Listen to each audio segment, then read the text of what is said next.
안녕하세요. 오늘의 사연입니다. 구독과 좋아요 한 번씩 부탁드릴게요. 바로 사연 시작하겠습니다. 제 이름은 박순자이고 얼마 전 환갑을 넘겼어요. 제게는 장남과 딸이 있어요. 각각 결혼해서 이미 이 집에서 출가했어요. 남편과는 결혼한 지 40년이 다 되어가네요. 저는 사회생활을 해본 적이 없어요. 전문대를 졸업하고 바로 남편에게 시집갔기 때문이죠. 남편은 일을 성실히 했고 수입도 제법 있었기 때문에 생활이 힘들었던 적은 없어요. 저축과 지출 관리만 잘하면 나머지 사용처에 대해선 크게 간섭하지 않았거든요.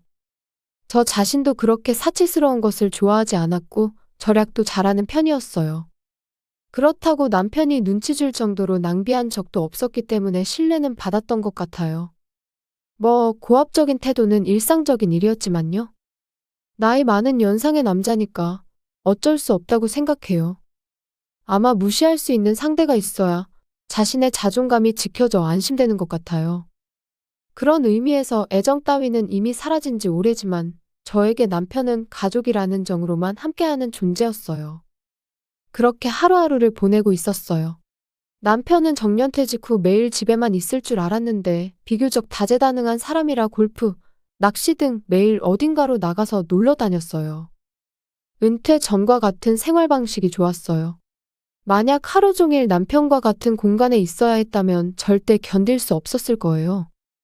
제가 무슨 일을 할 때마다 무시하는 말을 하는 남편과는 아침과 저녁에 잠깐 얼굴을 마주하는 것만으로 충분했어요. 그 이상은 제정신이 버틸 수 없었거든요. 반대로 말하자면 그 정도만 엮이면 되기 때문에 지금까지 참을 수 있었던 것 같아요. 요즘 세상에는 황혼 이혼 같은 게 유행인 것 같은데 저도 남편이 좀 더 집에만 있는 사람이었다면 더 빨리 그 길을 선택했을지도 몰라요.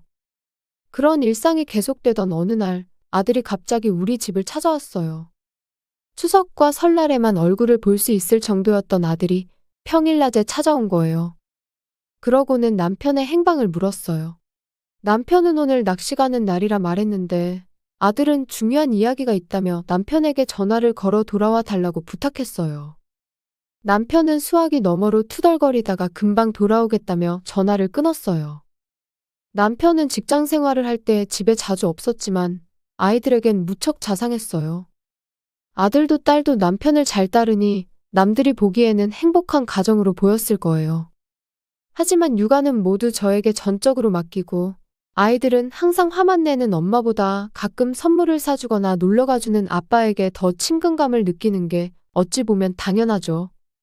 집에서도 아버지인 남편이 저를 바보 취급하면 그걸 보는 아이들도 가정 내 권력관계를 자연스럽게 느끼면서 집에서 제일 잘난 사람은 아버지라고 인식했을 거예요. 특히 아들은 같은 남자라서 그런지 아버지 흉내를 내며 어머니인 저를 바보 취급하는 느낌이 있어요.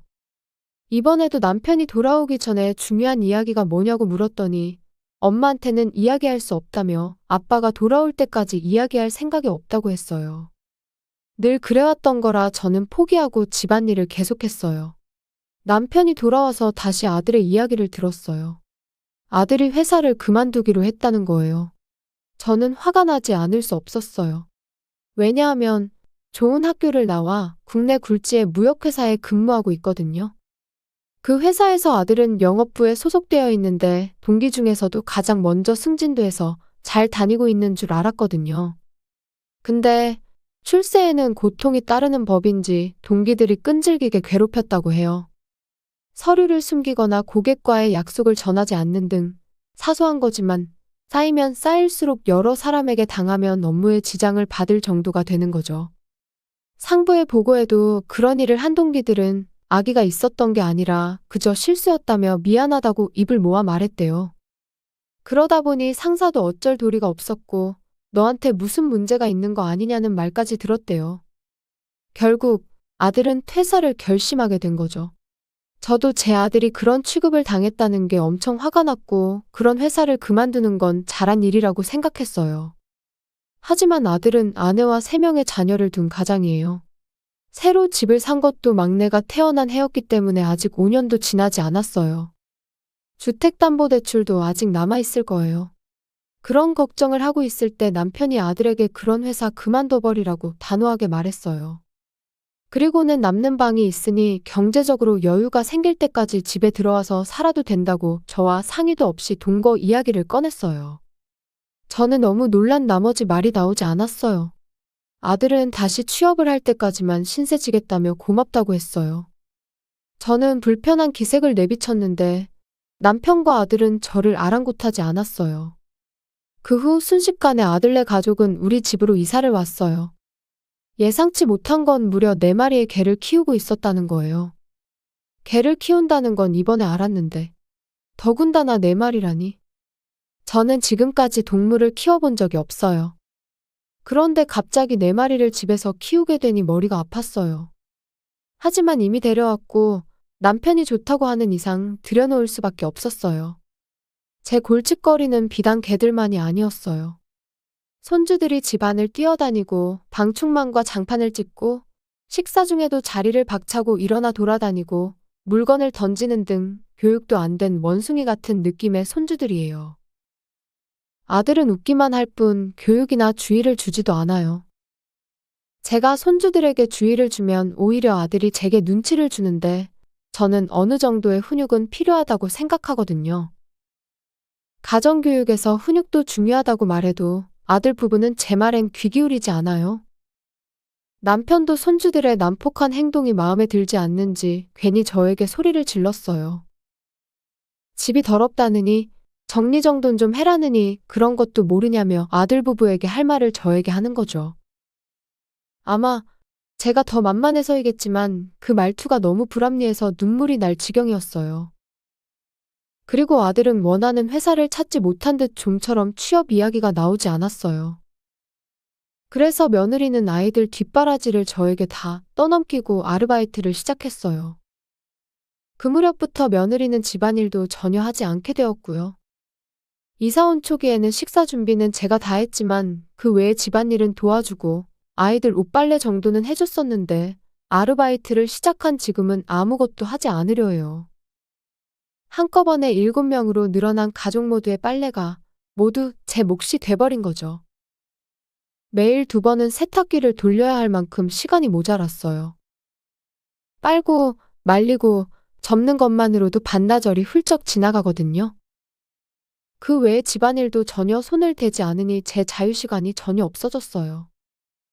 이런 생활이 계속되다 보니 더 이상 견딜 수가 없었어요. 적어도 고맙다는 말이라도 해주면 그래도 견딜 수 있을 텐데 남편은 그런 걸 해본 적도 없는 사람이고 아들 부부도 저를 가정부라고 생각하는지 당연시하는 태도를 보였어요.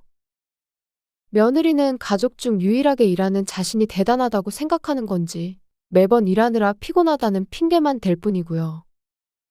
또 근래에는 개 돌보기도 포기하는 느낌도 들었어요. 산책도 매일 하지 않고 개도 스트레스를 받았는지 집안에서 난동을 부려 이미 거실 소파나 방석은 엉망진창이 되었어요. 개 사료도 줘야 하고 배변도 치워야 하고 씻겨줘야 하는데 그게 모두 제 몫이 되어갔죠. 이대로는 제 몸이 버틸 수 없을 것 같아서 언제까지 이런 생활이 계속될지 알고 싶어서 아들에게 구직 활동이 어떻게 돼가고 있는지 물어봤어요. 그랬더니 아직 구하고 있는 중이라며 제 물음에 화가 났는지 인상을 쓰며 자기 방으로 들어가 버렸어요. 그때 저는 제가 힘든 건 까맣게 잊어버리고 아들이 힘들어하는 걸 배려하지 못한 저 자신이 한심스러웠어요. 저녁이 돼서 모두가 식탁에 모였을 때도 아들은 방에서 나오지 않았어요. 결국 며느리가 아들을 불렀고 저는 왠지 모르게 답답해서 부엌과 거실을 의미 없이 왔다 갔다 했어요. 그러다 며느리 혼자 방에서 나왔는데 무서운 표정으로 저를 노려봤어요. 그러고는 제가 아들한테 빨리 취업하라고 재촉하고 압박했다며 저를 나무라기 시작하는데 저는 단지 지금 어떤 상황인지 알고 싶어서 물어본 것뿐이라 너무 황당했어요. 그리고서 사회생활 한번 안 해본 제가 뭘 알겠냐며 핀잔을 줬어요. 이제 어머님이 강아지 산책과 집안일 다 해주세요. 전업주부는 속 편하잖아요. 제가 일거리를 주면 공감이 되겠네요. 그거 좋은 생각이다. 어차피 하루 종일 집에서 뒹굴고 있을 뿐이니까 라고 말하며 두 사람은 웃었어요. 저는 그런 두 사람을 보며 결심했어요. 더 이상 이것들에게 이용당하는 건 그만두기로요. 저는 조용히 그 자리를 떠나 이삿짐 센터에 전화를 걸었어요. 요즘은 참 편해졌구나. 늦은 밤에도 밝은 목소리에 상담원이 응대해 주었어요. 최대한 빨리 이사하고 싶다 했고, 짐은 가구나 가전제품은 없고 거리는 차로 1시간 정도 걸리는 곳이라고 하니 내일 바로 할 수 있다고 했어요. 저는 그대로 내일 이사를 부탁했어요. 그리고 저는 제 동생에게 전화를 걸어 친정집에서 살겠다고 말했어요. 저에게는 나이 차이가 나는 남동생이 하나 있어요. 제가 결혼할 때 남동생은 아직 초등학생이었어요. 부모님은 이미 돌아가셨고, 남동생이 마지막까지 친정집에서 살다가 집을 나갔는데, 지금은 아무도 살고 있지 않고 비워져 있어요. 빈집이긴 하지만 근처에 사는 올케가 가끔 찾아와서 관리하고 있기에 언제든 돌아와도 바로 살 수 있는 상태였어요. 남동생은 도대체 무슨 일이냐고 물었지만 모든 걸 설명해주니 저보다 더 화를 냈어요. 그리고 원하는 만큼 친정집에서 지내라고 했고요. 다음 날 모두가 집을 나간 걸 확인한 후 서둘러 짐들을 포장했어요. 총 5박스로 생각보다 적었어요. 이 집에서의 존재감이 고작 5박스였던 것 같아서 꽤 쓸쓸했어요. 낮에 이삿짐 센터 직원이 찾아왔는데 제 짐이 너무 적어 조금 놀라는 듯 했었어요. 저는 늦지 않게 택시를 타고 친정집으로 향했어요. 거실에 편지를 남겨두고 말이죠. 과연 누가 제일 먼저 찾을까? 아들일까? 내가 없어지면 다들 곤란해할 텐데. 그렇게 상상하는 것만으로도 왠지 모르게 기분이 좋아져서 얼굴에 미소가 지어졌어요. 그리고 친정집에 도착하니 올케가 집에서 기다리고 있었어요. 저는 오랜만이라 미소를 지었는데 올케는 왜인지 울 것 같은 얼굴로 안아주었어요. 그리고 왜 더 빨리 알려주지 않았냐며 저를 다독여줬어요. 그렇게 저는 어제 이사를 결심해서 하루도 지나지 않아서 이사를 완료할 수 있었어요. 정말 편한 세상이네요. 남동생 가족과 함께 거실에서 편히 쉬고 있는데 갑자기 제 핸드폰이 울렸어요. 남편에게서 온 전화였어요. 받을까 말까 망설이다가 동생이 받으라고 해서 과감히 통화 버튼을 눌렀어요. 야! 어디 갔어? 빨리 돌아와! 첫 마디부터 고래고래 소리를 지르며 돌아오라고 했어요. 거실에 있는 편지를 봤냐고 하니 봤다고 하는데 막무가내로 화를 내는 게 얼마나 이기적인가요?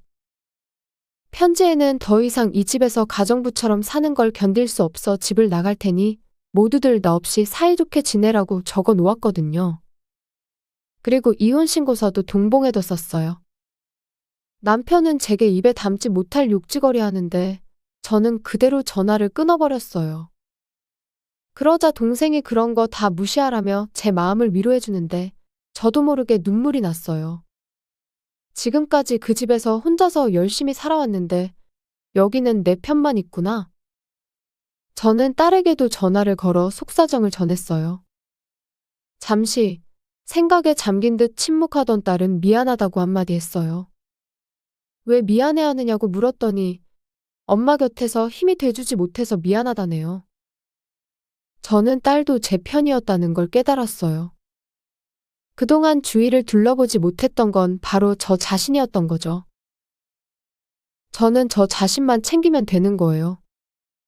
그 후로 남편 전화가 몇 번 왔는데 그 집에는 갈 일 없으니 이혼해달라고 계속 되받아쳤어요. 그제서야 제가 없으면 안 된다며 사과할 테니 돌아와 달라고 울먹이는 전화가 왔지만 다시 돌아간다면 또 가정부 노릇을 할 게 눈에 선했어요. 그러다 며칠 후 딸이 제가 살던 집으로 가봤어요. 그리고는 집 상태가 어떤지 알려주는데 방은 엉망진창이고 빨래와 설거지가 그대로 쌓여있고 쓰레기조차 제대로 버리지 않아서 온 집안에 날파리가 날아다닌다고 했어요. 냄새도 심해서 도저히 오래 머물 수 없다고도 했고요. 그리고 며느리는 아이들을 데리고 친정집으로 가버렸다고 해요. 친정집은 시골 산골짜기라 가고 싶지 않았다는데 왠지 며느리가 불쌍하게 느껴져 조금은 한이 풀리는 것 같았어요. 남자 둘만 남은 집은 아무도 집안일을 할 사람이 없어져서 딸이 말하는 참담한 상황이 된 것 같네요. 남편은 제게 전화는 하지만 한 번도 찾아오지 않았어요. 무릎을 꿇는다 해도 돌아갈 생각은 전혀 없지만 한 번쯤은 사과하러 직접 올 법도 한데 남편의 자존심은 그걸 용납하지 않나 봐요. 키우던 개들은 입양시켰는지 며느리가 데려갔는지 딸이 집에 갔을 때는 보이지 않았다고 하네요. 잠시 돌봤던 정이 있어서인지 적어도 산책이라도 제대로 시켜주는 곳에서 건강하게 잘 지냈으면 좋겠다는 생각이 들어요. 남편에게선 아직 이혼 신고를 제출했다는 연락은 안 왔어요. 이대로는 계속 내버려 두는 것도 곤란하니 변호사라도 찾아서 상담받아 볼 생각입니다. 전업주부도 대단한 직업이에요. 그러니 재산분할과 위자료를 남편에게 제대로 받아내야겠어요. 그리고 저는 최근 주민센터에서 교사로 일을 시작했어요. 전업주부밖에 해본 적은 없지만 틈틈이 취미로 하던 꽃꽂이를 친구가 담당자에게 말해줘서 일하게 된 거죠. 일하는 건 분명 힘든 일이지만 저는 너무 즐거워요. 이럴 거면 좀 더 일찍 남편의 반대를 무릅쓰고 일할 걸 그랬어요. 그때는 왜 그렇게 살았던 건지 참 후회가 많이 되네요. 시청해주셔서 감사합니다. 그럼 다음 영상에서 다시 뵙겠습니다.